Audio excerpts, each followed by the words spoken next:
Welcome to Telugu one news. నేను మహాలక్ష్మి. జగన్ పని అయిపోయింది. ఎన్నికల్లో ఓటమి ఖరారైపోయింది.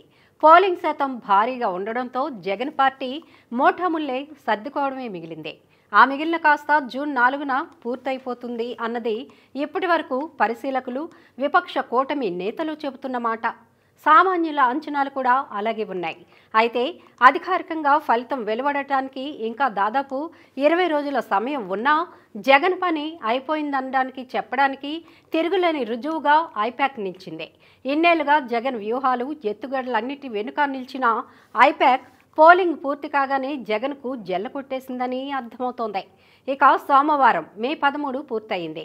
బుధవారం ఐపాక్ ఋషిరాజ్ సింగ్ ఆయన టీం జగన్తో కలిసి విజయోత్సవ సంబరాలు చేసుకునేందుకు ఎప్పుడో నిర్ణయం చేసుకున్నాయి. ఆ సందర్భంగా ఐపాక్ జగన్ను సన్మానించాలని కూడా భావించింది. అయితే ఇప్పుడు ఆ విజయోత్సవ సంబరం, జగన్ సన్మాన కార్యక్రమం రెండింటినీ కూడా ఐపాక్ రద్దు చేసుకుంది. అన్నీ అనుకున్నట్లు జరిగి ఉంటే బుధవారం ఐపాక్ బృందంతో కలిసి జగన్ పెద్ద ఎత్తున సంబరాల్లో మునిగి తేలేవారు. కానీ పోలింగ్ రోజు ఉదయం నుంచే ప్రజల్లో కనిపించిన ప్రభుత్వ వ్యతిరేకత, పోలింగ్ సరళితో ప్రస్పష్టంగా కనిపించడంతో తాడేపల్లి ప్యాలెస్ పునాదులు కదిలిపోయాయి. సాయంత్రం అయ్యేసరికి ప్రజా వ్యతిరేకత సునామీలా ఈవీఎంలో నిక్షిప్తమైపోయిందని స్పష్టమైపోవడంతో వైసీపీ బెంబేలెత్తిపోయింది. అలాగే ఐపాక్ కూడా మోటాముల్లే సర్దుకొని వెళ్ళిపోవడానికి రెడీ అయిపోతోంది. బుధవారం అంటే మే 15న విజయవాడ బెంజ్ సర్కిల్లోని ఐపాక్ కార్యాలయంలో జరగాల్సిన వేడుకకు పులి స్టాప్ పడింది. జగన్ను ఐపాక్ ఆఫీస్కు ఆహ్వానించి సన్మానించాలని ఉన్న ఋషిరాజ్ సింగ్ ప్రణాళికకు గండి పడింది.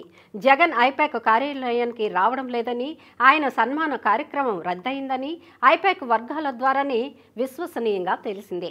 ఈ మేరకు వైసీపీ నుంచి ఐపాక్కు స్పష్టమైన సమాచారం కూడా అందింది.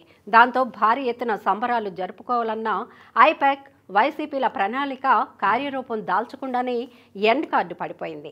ఇది ఎన్నికల్లో జగన్కు విజయావకాశాలు ఉన్న ఇసుమంతైనా లేవన్న విషయాన్ని నిర్ద్వందంగా చాటుతోందని పరిశీలకులు చెబుతున్నారు.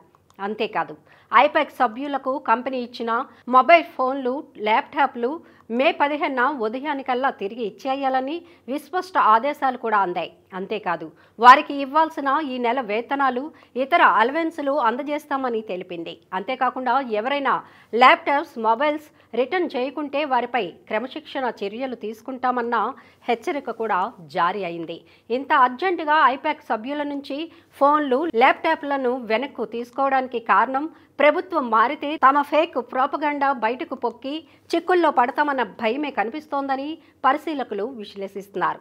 ఇక విశ్వసనీయంగా అందుతున్న సమాచారం మేరకు జగన్ ఐపాక్ రిషిరాజ్ సింగ్ ఆయన టీం పనితీరు పట్ల తీవ్ర అసంతృప్తితో ఉన్నారని, అంతేకాకుండా వారికి ఇస్తామన్న 50 కోట్ల రూపాయల ప్యాకేజీని హోల్డ్లో పెట్టారని తెలుస్తోంది.